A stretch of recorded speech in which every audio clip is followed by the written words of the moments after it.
Beleza, pessoal. Vamos aqui. Pessoal, nessa aula de hoje, é a última aula desse bimestre, eu vou mostrar para vocês, começar a mostrar para vocês qual vai ser a ideia que nós vamos estudar no terceiro bimestre. No terceiro bimestre, a gente vai começar com análise combinatória, se Deus quiser, numa forma presencial, se não, vai continuar dessa forma aí, não presencial, mas tudo bem. E depois a gente passa para a probabilidade. Mas o que vem a ser essa, então, a análise combinatória?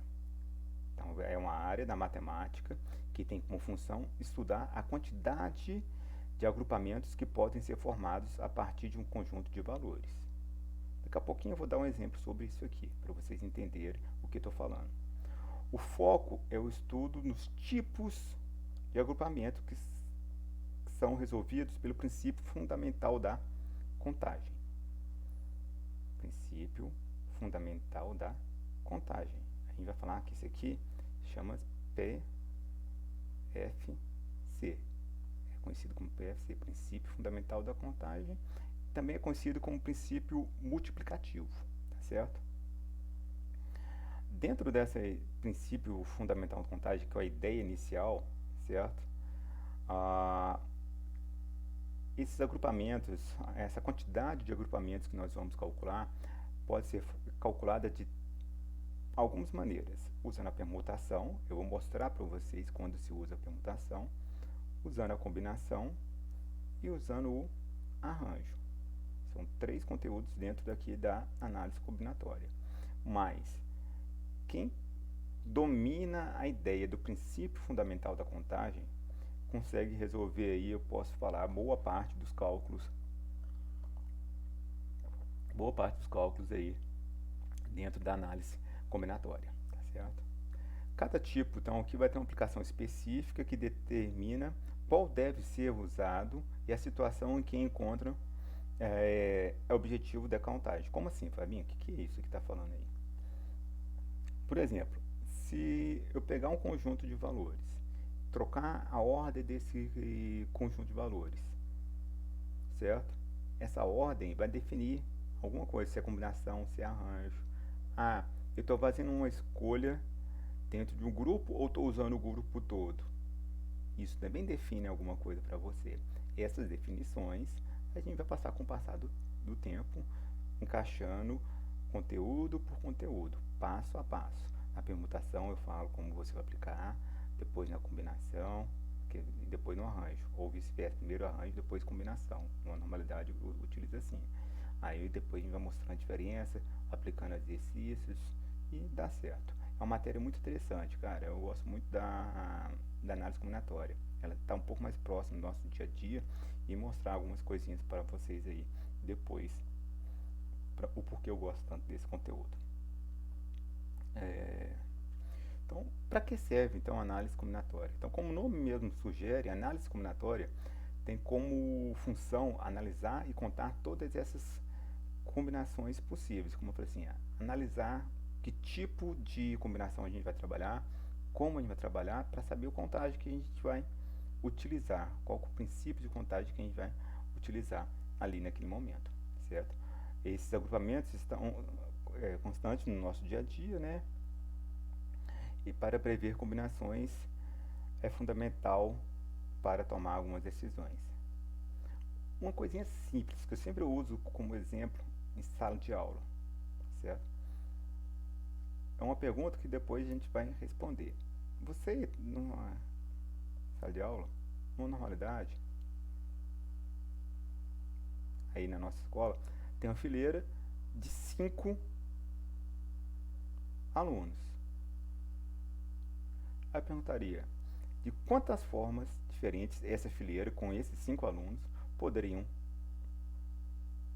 sentar? Quantas fileiras, somente com esses 5 alunos, certo? Eu poderia formar. Lembrando que, olha só, tem aqui o aluno A e o aluno B. Se deixar aqui depois o C, o D e E, trocar aqui, ó, B, A, C, D e E, já formei uma fila diferente. Então, quantas filas são possíveis? Vou deixar isso aí em aberto por enquanto. É uma das ideias que vão ser calculadas dentro da análise combinatória. Outra ideia também que a gente usa muito é quando você joga um dado, certo? Quando você joga um dado, certo? Você tem lá as opções 1, 2, 3, 4, 5 e 6. Se eu jogar esse dado 2 vezes, quantas são as combinações possíveis? Você pensou? Posso fazer 1 com 1 com 2, aí vai, né? Depois 2 com 1, 2 com 2, continua tudo com 2, continua tudo com 3, com 4, com 5, 6. Quantas são essas possibilidades? Certo? Que a gente consegue com o lançamento de 2 dados.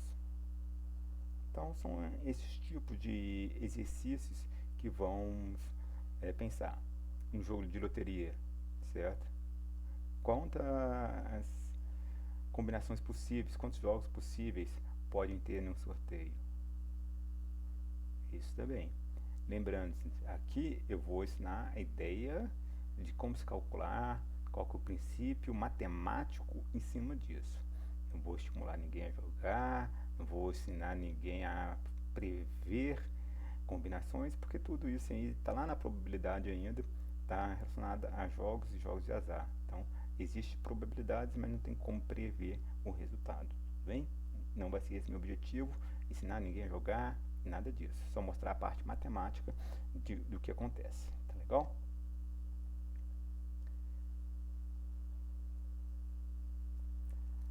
O princípio do fundamental da contagem, vou falar um pouquinho dele mais hoje, certo? É a base da análise combinatória, é o princípio fundamental da contagem. Como eu falei para vocês, o PFC.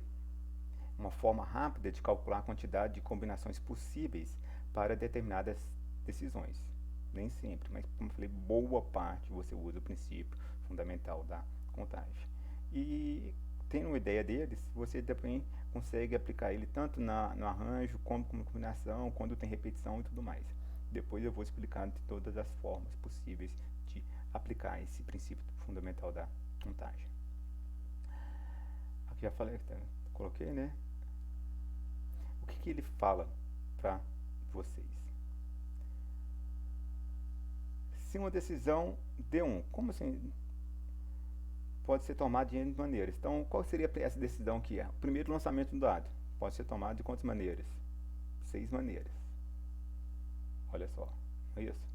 A segunda decisão, o segundo ato seu, a segunda jogada de dado, a segunda escolha sua, certo? A gente está falando como decisão, eu estou chamando isso aqui de decisão, tá bom?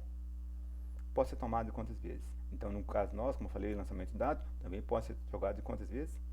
6 vezes. Essas decisões são independentes entre si. Sim, eu vou jogar um dado uma vez, depois vou jogar o dado outra vez, no exemplo que eu estou utilizando aqui. Então, o número de combinações possíveis entre essas duas decisões é o calculado N vezes M. Então, aqui, ó, no lançamento de dado, na primeira, ele pode acontecer o quê? 6 números possíveis, na segunda pode acontecer quantos números possíveis? 6. 6 vezes 6, então, seriam 36 resultados possíveis, certo? Num lançamento de 2 dados. Pronto, bem simples, quando você tem um princípio fundamental, do que você tem que calcular lá, 1 com 2, certo? 1 com 3, pulei 1 com 1, e vai indo. Aqui também você ia com todos, até chegar lá.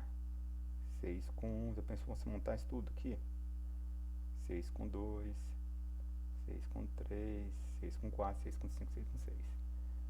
Beleza? E realmente, olha só, com 1 você teria 6 formas, com 2, 6 formas, com 3, 6. Então você tem tudo aqui 6 vezes, né? Se você for somar tudo, daria aqui 36 também. Se você fosse fazer um por um e analisar. Existem vários caminhos para você pensar, certo? Aqui no princípio fundamental da contagem. Mas esse princípio fundamental, que é o princípio multiplicativo, é o mais utilizado, é o que facilita um pouco mais o caminho, não é um único caminho. Como assim que não é o único caminho? Olha outro exemplo aqui. É para mostrar que esse caminho realmente ele se torna um pouco mais fácil quando é utilizado.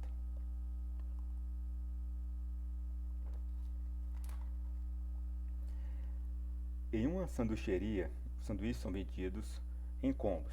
O cliente pode escolher entre 3 tipos de carne: frango, porco e carne bovina, 3 tipos de queijo, mussarela, cheddar e prato, e 2 tipos de bebidas, refrigerante e suco. Sendo assim, quantas vezes um cliente pode pedir um combo sem repeti-los?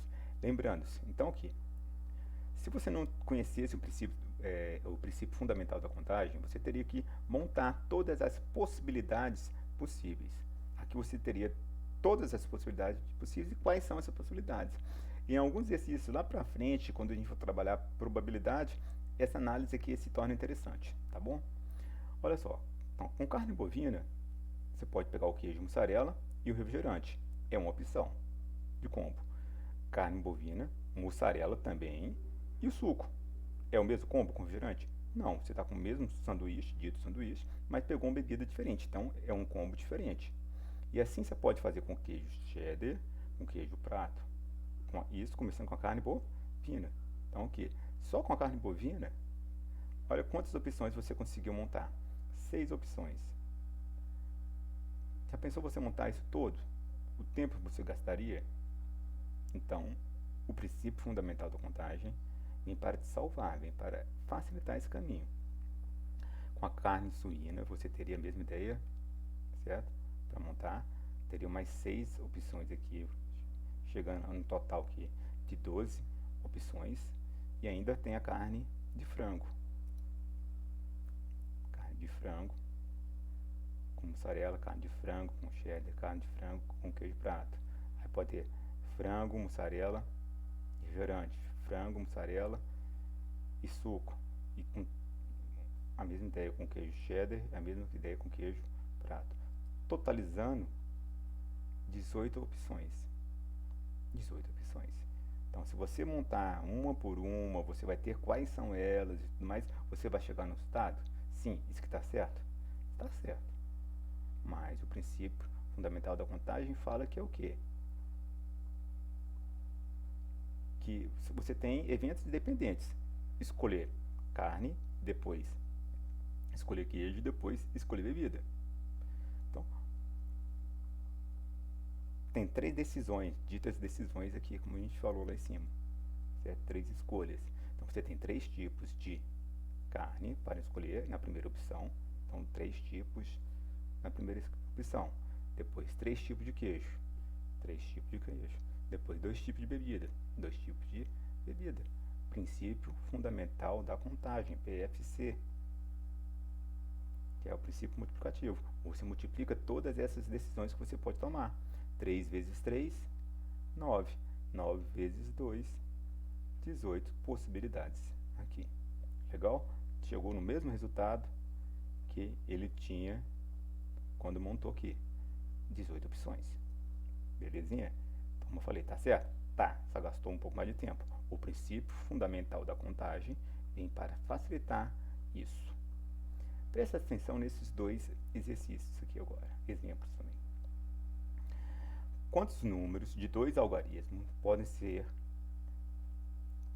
formados utilizando os elementos do conjunto 1, 2 e 3? Então, olha só, você quer formar 2 algarismos. Tá aqui. 2 algarismos. 2 algarismos. Você tem quantos números aqui? Tem o 1, tem o 2 e tem o 3. Então, tem 3 números. Esse 3 que eu estou colocando aqui são as opções que você tem. Você tem 3 opções para o primeiro e também tem 3 opções para o segundo. Porque você pode formar aqui um número 1 e 1. Pode, ele não falou nada, não limitou. Você pode formar o número 1 e 2. Pode formar o número 1 e 3. 11, 12, 13. Formei 3 números aqui só começando com 1. Você pode 2 e 1, 2 e 2, 2 e 3, 3 e 1, 3 e 2, 3 e 3. Olha, total, 9. Era fácil fazer aqui, mas você pode pensar só aqui. Quantas possibilidades de números eu tenho na primeira? 3. Quantas possibilidades eu tenho na segunda? Também 3. 3 vezes 3, 9 números de 2 algarismos. atenção, certo? Porque tem exercício que limita o que você pode escolher. Como assim? Bem parecido. Quantos números de dois algarismos diferentes? A gente não vai falar muito diferente não, a gente vai fazer quantos números de dois algarismos vai aparecer o que? Distintos vai aparecer para vocês. Certo? Quando falar distintos, estamos falando que são números diferentes, que não podem se repetir, tá bom? Podem ser formados com os números 1, 2, 3. Então, eu posso formar o número 1 e 1? Não, não são algarismos diferentes. Tem o número 11, mas aqui são algarismos iguais. Então aqui o 1 é algarismo e esse 1 é outro algarismo, mas são o quê? Iguais. Pode ser iguais? Não. Esse número não pode aparecer. Poderia formar o 1 e 2, e o 1 e o 3. O 2 e 1, e o 2 e o 2. O 3 e 1. O 2 e o 2 não pode, né, Fabinho? E o 2 e o 3 aqui, tá, pessoal? O 2 e o 3. E o 3 e o 2. Quantos números? 6 números. Então, o que você tem que pensar aqui? Para começar, para iniciar aqui o exercício, você poderia começar com qualquer um dos três. Você pode começar com 1, com 2, com 3. Pessoal, esse 3 aqui não é esse 3. Atenção, não é esse 3. Você tem que ficar atento nisso. Vocês confundem isso aqui, certo? Esse 3 aqui são a quantidade de algarismos que você tem. Quantas são as opções que você pode utilizar no primeiro algarismo. No segundo algarismo agora, certo? Quantas opções você tem? Aqui eu tinha 3 opções. O 1, o 2 ou 3. Agora eu usei uma dessas opções, não sei qual. Mas se eu usei uma dessas opções, vão sobrar quantas opções para a segunda? 2. Aí você vai multiplicar 3 vezes 2, 6. Lembrando-se que esse aqui não tem nada a ver. Esse 2 aqui e esse 3 aqui não tem nada a ver com esse 2 e com esse 3. Nada a ver. Aqui são opções. Certo? 3 opções, tem 3 opções. Por gentileza, não erre isso. Aí você multiplica 3 vezes 2, 6. Essa vai ser a ideia que nós vamos trabalhar no terceiro bimestre. Deixei aí, se não me engano, 6 atividades. São rápidas, são todas usando o princípio multiplicativo. Alguns, é claro, são como o exercício 3, que fala sobre distintos e diferentes. Ou tem um lá que é da bandeira, que não pode repetir. Você tem que fazer análise de cada um aí, como você vai conseguir resolver, analisar, análise combinatória, para conseguir entender o nosso conteúdo. Era isso que eu tinha para vocês. Até a próxima aula aí, que vai ser assim, agora sim a aula de correção, e depois um descanso para vocês. Abraço, até breve, se Deus assim permitir.